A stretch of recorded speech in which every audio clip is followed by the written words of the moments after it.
Welcome to NP Certification Q&A, presented by Fitzgerald Health Education Associates. This podcast is for NP students studying to pass their NP certification exam. Getting to the correct test answers means breaking down the exam questions themselves. Expert Fitzgerald faculty clinicians share their knowledge and experience to help you dissect the anatomy of a test question so you can better understand how to arrive at the correct test answer. So, if you're ready, let's jump right in.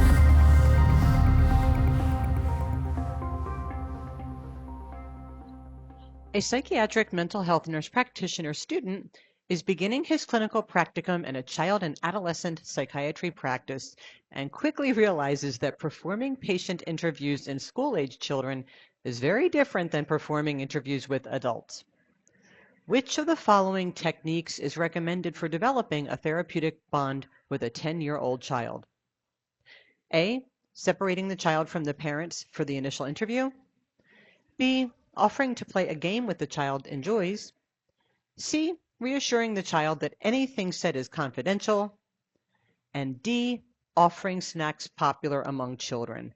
So this clearly is, it's really a pre-assessment question. This is a technique, and it is very different in children. And if children haven't been a part of your nursing career, it can be quite an adjustment. There are numerous ways in which interviewing children is different than interviewing adults in any aspect of healthcare, but in mental health very specifically. And so you hearken back to the stages of child development, Erik Erikson, for instance, Piaget. And so one of the things that you have to keep in mind about a 10-year-old, I mean, many things to keep in mind about a 10-year-old or any child for that matter, is that interviewing them is they're very literal. They don't think in the abstract yet. So you have to think very literally when you communicate with them. One concept at a time is the way to go. Very often with adults, we might incorporate 2 or 3 things into a single question and not even realize it, and children can't process that. And before you even get there, we need to begin to develop that therapeutic bond. So as you tease apart this question, it really isn't even about performing the assessment and eliciting information. It's about how we begin to develop a therapeutic bond. And so, B is the correct answer. Playing games that the child enjoys is a good way to begin to develop a therapeutic relationship, and it is widely espoused in the literature. Just developing that bond before you even try to elicit any information, this is one of the best ways to do it at that age.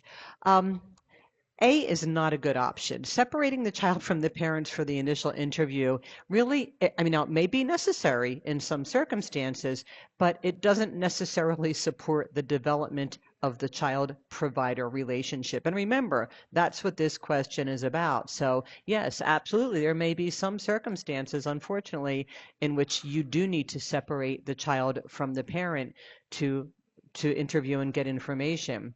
But when we're talking about developing a therapeutic bond, separating the child from the parent just as a technique is really, there is no evidence to support the notion that that could support a therapeutic bond.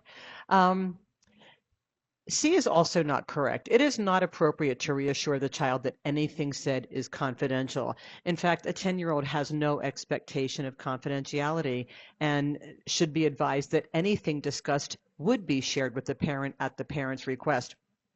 This is, remember, at this age, they are not emancipated for any reason. The parent or the custodial person, whether it's a parent or a guardian or whomever, has every right to know everything that is said. And it is a really good idea to be very upfront about that. One of the worst things that you can do is finally develop a relationship with a child and then have them tell you things that they think is confidential, and then you have to tell the parent. So not a good plan. Regardless of the age of the child or adolescent, you definitely want to make sure that right up front you establish the policy. What will be communicated to parents? Now, adolescents are a little bit different. At a certain age, they do have some expectation of privacy, but that's not the case here. And so we can't do it. It is not correct to say that we should reassure the child that anything said is confidential, because it's just not true. And then D, offering snacks popular among children. The child might like it, but there are no data to suggest that snacks enhance the therapeutic relationship. It's really important to think about exactly what the question is asking you. It's easy for your mind to wander and you say, well, sometimes you do have to separate the child. And we do want to reassure them that what they say is confidential. And snacks, children love snacks and things they might not get at home. So you might think your just mind can go off and support any one of these things. But remember what the question is asking you. Which of the following techniques is recommended for developing a therapeutic bond? And the only correct answer to that question is B. Thank you for listening to NP Certification Q&A, presented by Fitzgerald Health Education Associates. Please rate, review, and subscribe to this podcast. And for more NP resources, visit FHEA.com.